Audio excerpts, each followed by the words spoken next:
The research on screen time is not what you were told it was, not the permissive version, the one that says it doesn't matter, relax. And not the alarming version that has been running quietly in the background of every time you've handed over a device.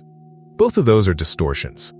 And the distance between what the science actually says and what most parents are carrying as permanent guilt, that distance is exactly where this video lives. This is not a video that is going to tell you screen time is fine. It is also not a video that is going to add to what you are already carrying. What it is going to do is give you an accurate map. Because right now, most parents are navigating this with a map that was drawn by headlines, not by the studies those headlines were supposedly summarizing. And there is a specific difference between those two things that matters more than almost anything else in this conversation. So where did this all begin? Here is something worth knowing about how the screen time panic started.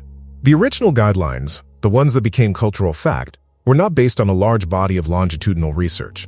They were largely precautionary, which is not the same thing as evidence-based. The American Academy of Pediatrics issued its early screen time recommendations in 1999. At that point, the research on what screens actually do to child development was, in the words of researchers who have since reviewed it, extremely limited. The guideline came first. The research came after. And the research, when it came, was considerably more complicated than the guideline suggested. What happened next is something that follows a familiar pattern in health communication. A precautionary recommendation gets reported as established fact. Established fact gets repeated until it feels like consensus. Consensus gets absorbed into parenting culture as a moral standard.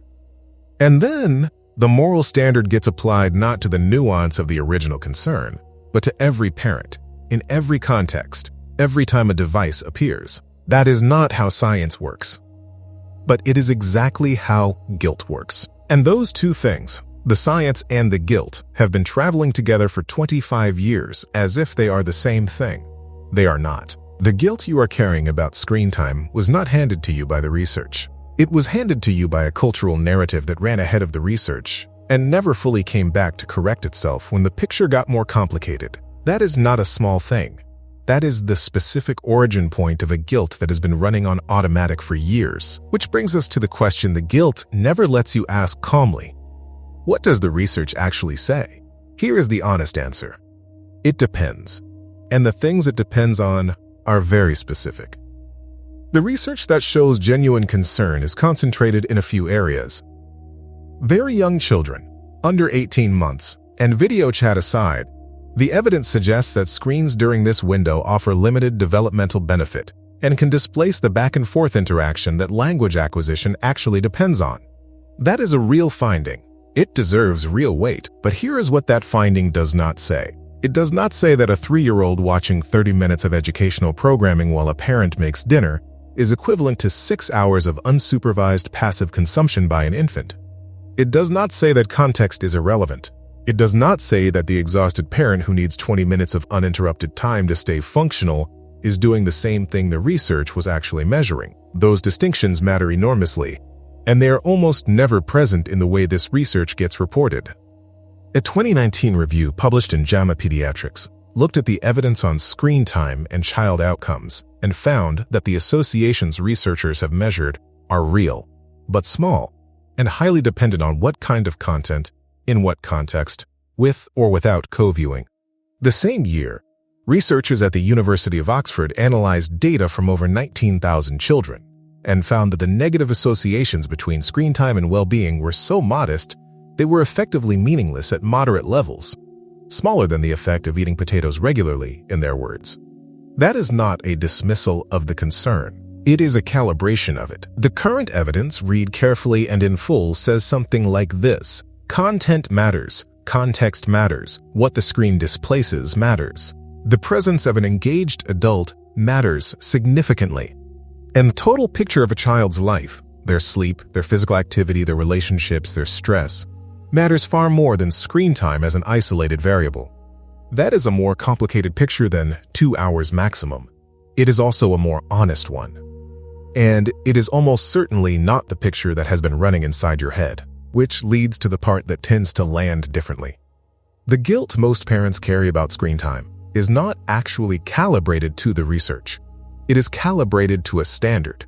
And that standard has a specific shape. The implicit standard is something like this.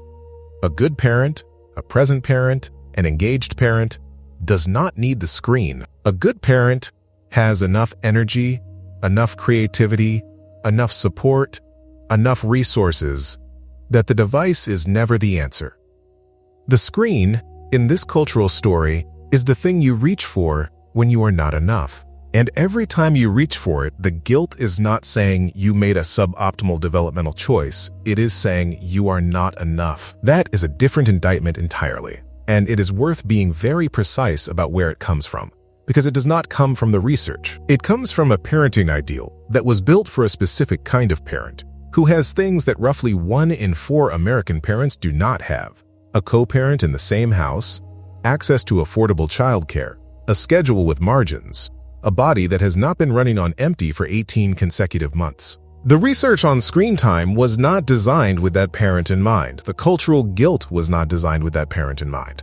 And yet that parent, the one doing it alone or close to alone with no backup and no village, is the one absorbing the most shame. Here is what is actually happening in the moment when the screen goes on. A parent who has already given everything they had is making a decision to keep the child safe and occupied for a specific amount of time so that the parent, can remain functional enough to continue.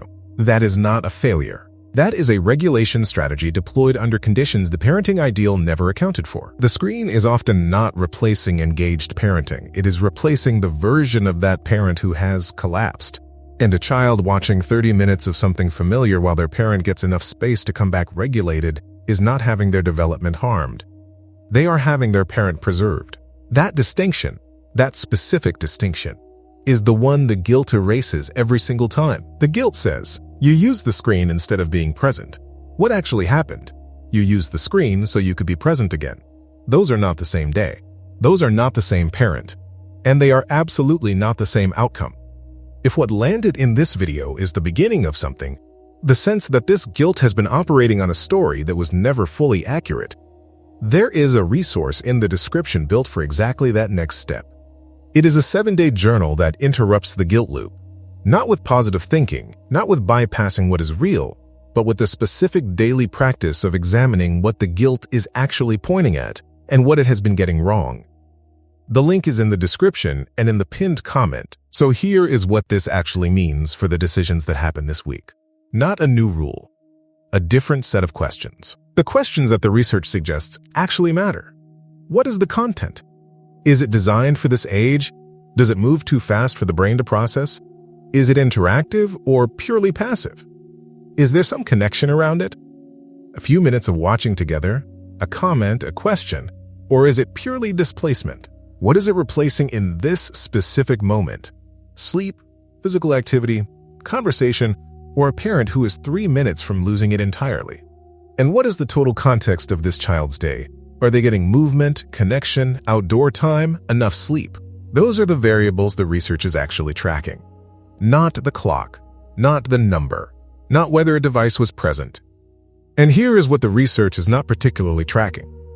The parent who handed over a tablet at 5:45 p.m. because dinner needed to happen and the alternative was a meltdown that would have damaged the evening far more than 30 minutes of a children's show. That parent is not in the data set as a failure. That parent is not in the data set at all. There are days when the screen time goes longer than you planned. There are days when it fills a gap you wish you could have filled differently. On those days, the question is not, did I do damage? The question is, what does the rest of the day look like? Because the research is consistent on this, screen time as an isolated variable is a weak predictor of outcomes. Screen time as part of a larger picture of connection, regulation, and relationship is almost never what the research was warning about when the warning was legitimate. What this video cannot give you is a number that makes the guilt disappear. What it can give you, and what the research actually supports, is this. The guilt you have been carrying was calibrated to a standard, not to evidence. And a guilt calibrated to a standard that no one can meet without resources most parents don't have is not a signal worth following. It is a misdirected signal. It has been pointing at you when it should have been pointing at the conditions. If the guilt loop around screen time resonates as part of something bigger, a pattern of self-indictment that keeps running regardless of what you actually do, the link in the description is the next step. It was built for exactly this. What does the screen time guilt actually sound like in your head? Is it about the time, the content, or something else underneath it that's harder to name? Here is what is worth carrying out of this video. The research on screen time is real, and it is more nuanced, more contested, and more context-dependent than the cultural story about it suggests. The legitimate concerns are specific. Very young children, very long durations, content designed for adults, consistent displacement of connection. The illegitimate extension of those concerns is also specific, applying them as a moral verdict to every parent who has ever used a device to get through a hard hour. You came into this carrying a guilt that has been running on borrowed authority it does not actually have. The headline that ran the story was not the same as the study. The cultural standard was not the same as the evidence. And the verdict the guilt kept returning, that using the screen means you are not enough, was never a finding. It was a story, a specific, ambient, persistent story that was built on top of real research and then ran much further than the research ever went. What is actually true? The parent who is using screens to stay functional enough to keep showing up is not the subject of the research's concern. They are the subject of a cultural narrative that forgot to account for what parenting without a village actually costs. And those are not the same thing. Not perfect, not every decision calibrated exactly right, but making real decisions from real information in real conditions with real constraints. That is not the gap. That is the work. And you are already in the middle of it.